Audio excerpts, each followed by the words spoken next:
విశాఖ పేరు చెప్తే అందమైన ఆర్కే బీచే మొదటగా గుర్తుకొస్తుంది. విశాఖకు వెళ్లేవారెవరైనా ఆర్కే బీచ్ను సందర్శించకుండా తిరిగిరారు.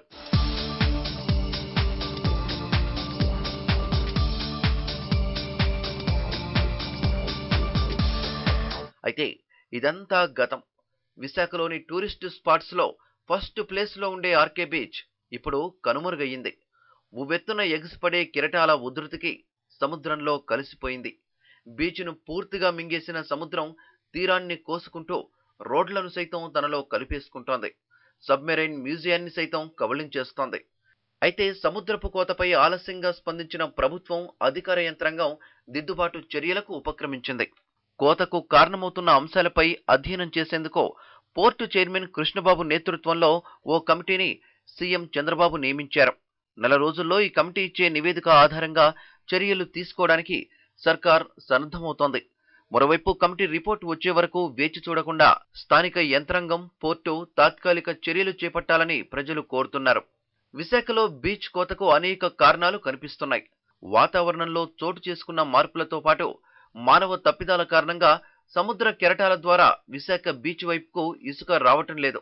కోస్టల్ బ్యాటరీ ఏరియా నుంచి రుషికొండ వరకు తీరంలో సుమారు 5.5 లక్షల క్యూబిక్ మీటర్ల ఇసుక అవసరం ఉంది.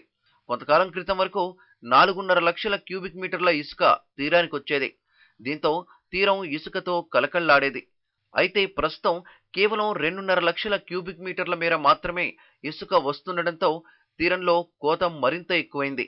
ఇసుక లభ్యత తగ్గిపోవడం, కెరటాల ఉధృతి పెరగడంతో బీచ్ కనుమరుగైపోతోంది. దీంతో యుద్ధ ప్రాతిపదికన డ్రెడ్జింగ్ పనులు చేపట్టాల్సిందిగా ప్రభుత్వం అధికారులను ఆదేశించింది. అయితే డీప్ సీ నుంచి ఇసుకను డంప్ చేయాలా లేక వేరే చోట నుంచి తీసుకురావాలా అనే దానిపై నిపుణులను సంప్రదిస్తున్నామని పోర్టు చైర్మన్ కృష్ణబాబు తెలిపారు. కోస్టల్ బ్యాటరీ దగ్గర నుంచి రిషికొండ బీచ్ వరకు ఒక స్టడీ చేస్తే సుమారు 5.5 లక్షల క్యూబిక్ మీటర్స్ శాండ్ లాస్ ఉందని ఎస్టిమేట్ చేశారు. 2009 వరకు మనం చూస్తే కనుక 4.5 lakhs వరకు మనకి శాండ్ మన శాండ్ ట్రాప్లో వచ్చేది. బట్ 2009 తర్వాత అరౌండ్ 2.5 lakhs వరకు మాత్రమే మనం శాండ్ వస్తోంది. సో ఆ డిఫిషిట్ ఎలా పోడ్చాలి అనే దాని మీద కూడా కొంత స్టడీ జరిగింది. సో అది NIOT వాళ్ళు సజెషన్ బట్టి 2 పోర్ట్లు కలిపి ఈ బీచ్ నరిష్మెంట్ ప్రోగ్రామ్ ఫిబ్రవరి, మార్చి నెలల్లో ఒక 30 days నుంచి 45 days పడుతుంది.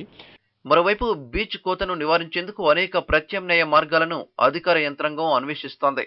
హుద్హుద్ తుఫాన్ ఇక్కడ తీరం దాటడంతో పరిస్థితి మరింత అధ్వానంగా తయారైందని భావిస్తున్న అధికారులు అందుబాటులో ఉన్న అన్ని మార్గాలను పరిశీలిస్తున్నారు.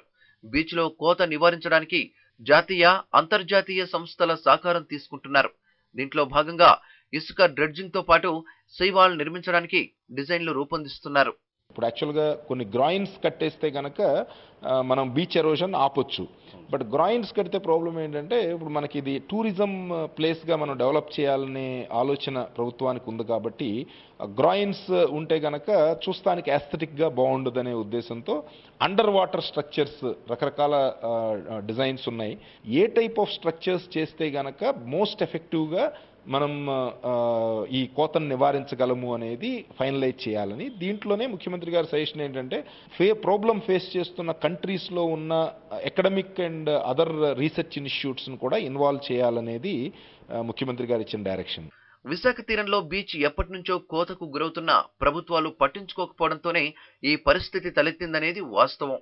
గతంలో నిర్లక్ష్యం చేయడం వల్ల విశాఖ తీరం సముద్రంలో కలిసిపోయింది. ఇప్పటికైనా అధికారులు నిర్దిష్టమైన ప్రణాళికతో బీచ్ కోతను అరికట్టకపోతే సమీపంలోని అపార్ట్మెంట్లను సైతం సముద్రం మింగేసే ప్రమాదం పొంచి ఉంది.